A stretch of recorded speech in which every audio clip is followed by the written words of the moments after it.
Hi everybody, welcome back to Bringing the Zoo to You. As many of you may know, today is Giving Tuesday. Giving Tuesday is a great opportunity to support one of your favorite organizations. Here at Brookfield Zoo, we're asking for your support through Facebook or czs.org, our website. Not only do your support help care for the animals here at the zoo, if you donate $10 or more, you're automatically entered in a chance to win a canvas print of one of our animals here at the zoo. So one of the prints is of Quilbert, our prehensile-tailed porcupine. So Francine here is holding on to Quilbert. So Quilbert, prehensile-tailed porcupine, they are found in South America, and they are a tree-dwelling species. So Quilbert has lots of really cool adaptations that help him hold on to tree branches. He's holding on to Francine right now with his prehensile tail.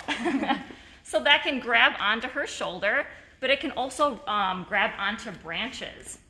So prehensile is kind of just a big word for grasping. So it's really strong and it helps him grab onto branches. So he's really agile up in the trees.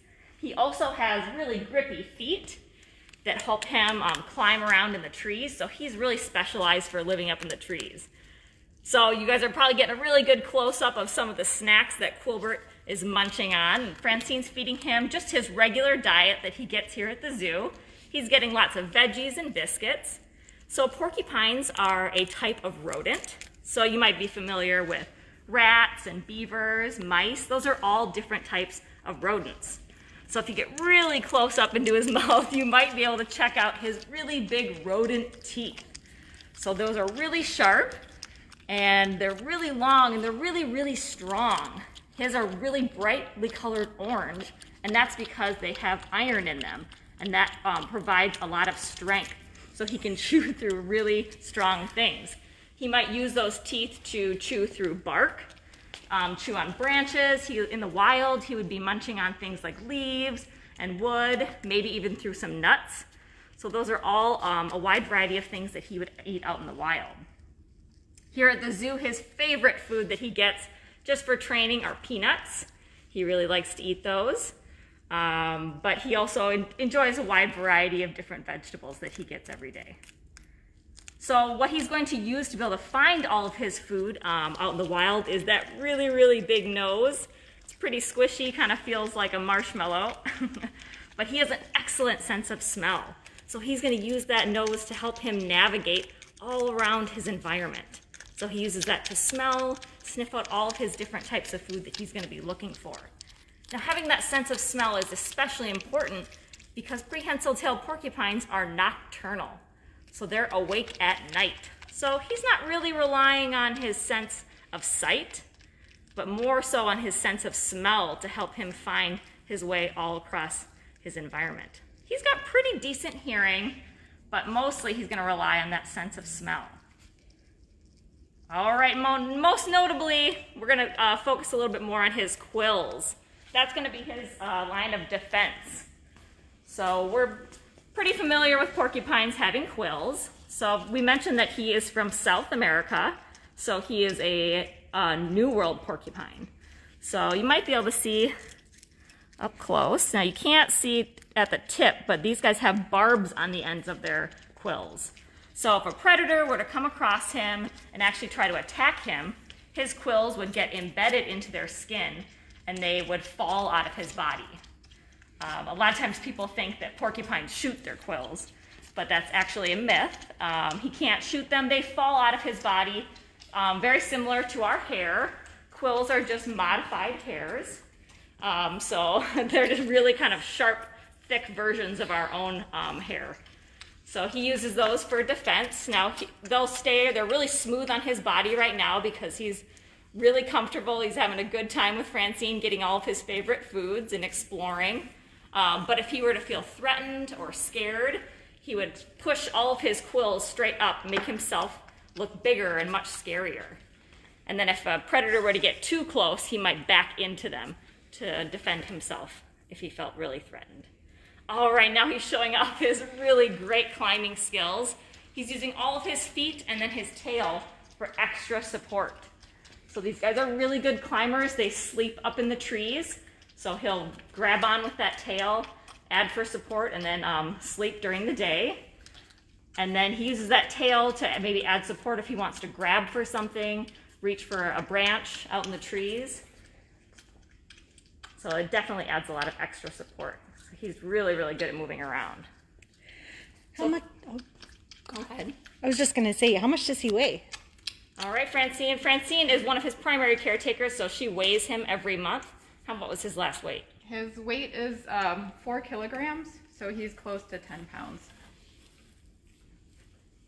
You can get a close-up look at his belly. He's got different size quills all over his body. So he's got really short ones, though they are not quite as sharp as the ones on his back, but he does have quills almost all over his body. He doesn't have quills on the tip of his tail or on his paws or his nose, but he does have tiny little quills inside of his ear. Oh, I didn't know that. Yeah, so that can be a kind of a vulnerable spot. So he wants to be able to have protection inside of his ear from predators. Just when I thought I knew everything there was to know about Quilberts. We've spent a lot of time engaging with guests, and Quilbert's been on so many Facebook Lives, but there's definitely always more things to learn about Quilbert. Really, uh-oh. And he's always curious about us. He loves visiting with new people, and he definitely misses having everybody here at the zoo. So we're so thankful for everybody's support.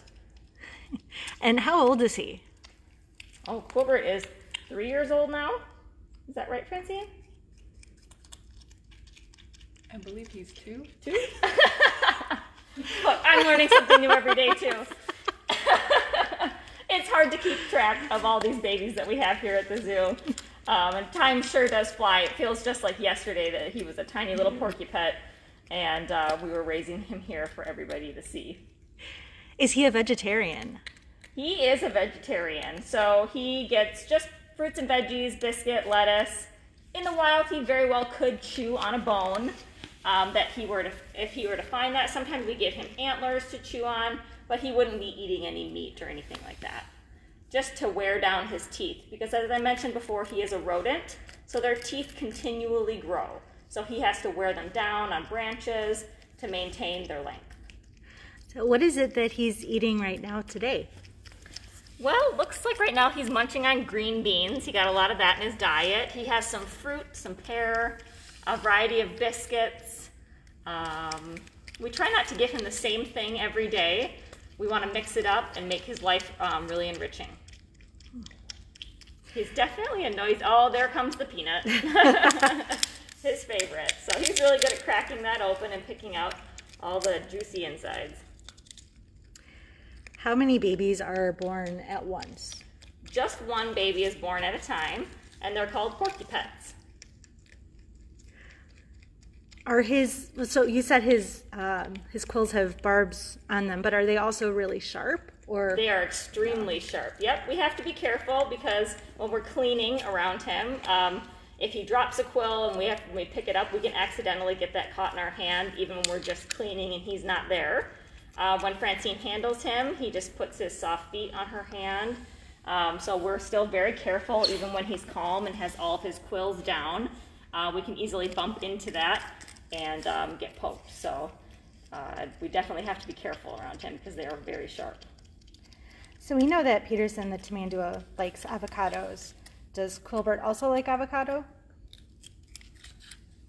I'm not sure if we've ever given avocado to Quilbert, though he might like it. Maybe. He's pretty open to eating a lot of different kinds of vegetables. Eating is one of his favorite hobbies, I think, and he likes pretty much everything. How long is his tail? I'd say maybe a 1.5 feet. Now, can he use that tail for anything else besides holding onto things? I mean, is it like an elephant trunk or anything like that he would eat with? No, he wouldn't pick anything up with it, but as you can see right now, he's using it for support, even just sitting. It's almost like a chair for him. But mostly it's for, grabbing onto branches, providing him extra support. But leaning back on it and sitting on it right now is a way that he uses it. Does he always get hand-fed? Not always, but when we're at programs, it's a good way for us to have a a close bond with him and have a really positive experience. Were really important to him during these sessions. But then when he lives inside of his habitat, he gets his food inside of Enrichment, so he has to forage for it. We hide it in a lot of things, so it's not just given to him on a plate or anything like that. So he definitely has to find it himself.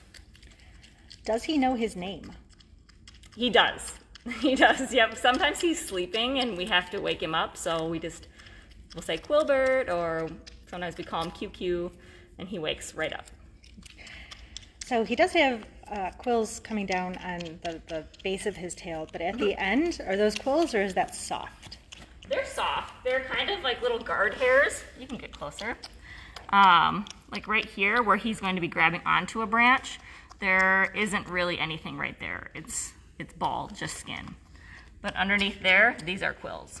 Oh, okay. So one side it's got like a good grip. Mm-hmm. Awesome. Just like you don't have any hairs, on your hands or anything like that. Yeah. What's his favorite enrichment? What do you think, Francine? I don't know. He loves so many different things. He does love foraging, so we give him different substrates that he has to dig through and find his food. He loves getting browse, so he gets branches with lots of leaves on them, and he likes to chew the bark and eat the leaves. He even likes to play with balls. Yeah, he's a very interactive animal. He will investigate anything that we put in there, and which makes it really enriching for us too. It's great to know that we're providing excellent welfare for him, and he really loves his life. Is it possible for us to get a close-up of his feet? Sure. Does he do... Can you come up? Oh, there we go. You're getting a good look too at his really long whiskers. Those also help him navigate around his environment, so he knows if he's going to bump into something. It's kind of just like having an extra guard all around his body. He has little whiskers, or extra long quills that aren't sharp, but he has them all around his arms and his legs. Ooh.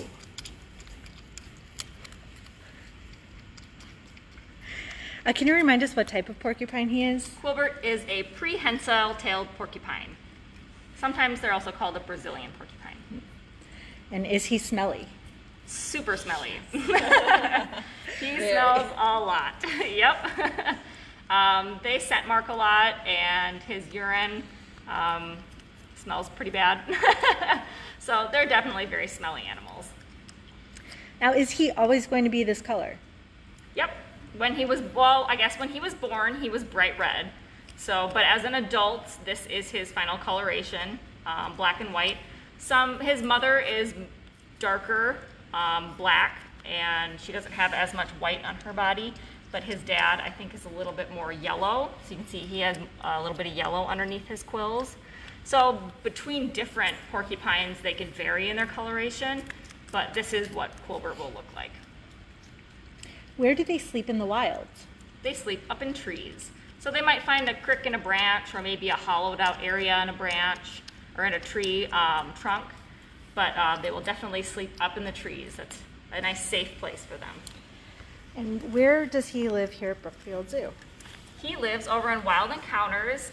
He doesn't have a habitat for guests to see him all the time, but he is part of our Animal Ambassador program. So when we are doing chats, he comes out for chats and special programming.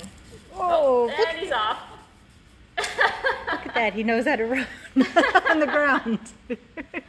That's not something we see very often He's pretty speedy when he does run on the ground. And we like to give him free roam of this room so he can get exercise. He has run on this very large wheel before. If you tuned into our Tamandua chat last week, Peterson, our Tamandua, was running on it, and Quilbert also runs on a running wheel, so he gets exercise also. How long do they live? Under professional care, he can live into his teens, but probably in the wild, maybe around 8 or 9. Do they make nests like squirrels? No, they don't make nests more, so they would just live in maybe a hollowed out cavity up in a tree. He's like, I'm not a squirrel. So, Let's see if we got, what else? How fast can he run? I'm not sure about a speed exactly, but as you saw him scamper across the floor, it was pretty quick. They have like short bursts of energy. Yeah, They but wouldn't they're be going to doing- rely more on just Yeah. sitting in one spot if they need to hide from something. Yeah, he's not going to run a marathon or anything No. like that. All right, well, I think that we're just about finishing up with our food, so we're going to say goodbye to Quilbert. And I want to thank everybody so much for tuning in today to our Facebook Live. And I want to remind everybody that it's Giving Tuesday, so if you would like to give back to Brookfield Zoo and support us, you can do so on Facebook or at our website at czs.org. And if you donate $10 or more, you are entered in a chance to win one of 8 canvas photos by our award-winning photographer, Jim Schultz. And one of those photos is of Quilbert. One of the other photos is of Leo, our red panda, and a few others are of animals all around the park. But any donation is helpful. All of that helps take care of all the animals here at the zoo. So no donation is too small. So thank you so much for tuning in, and have a great day.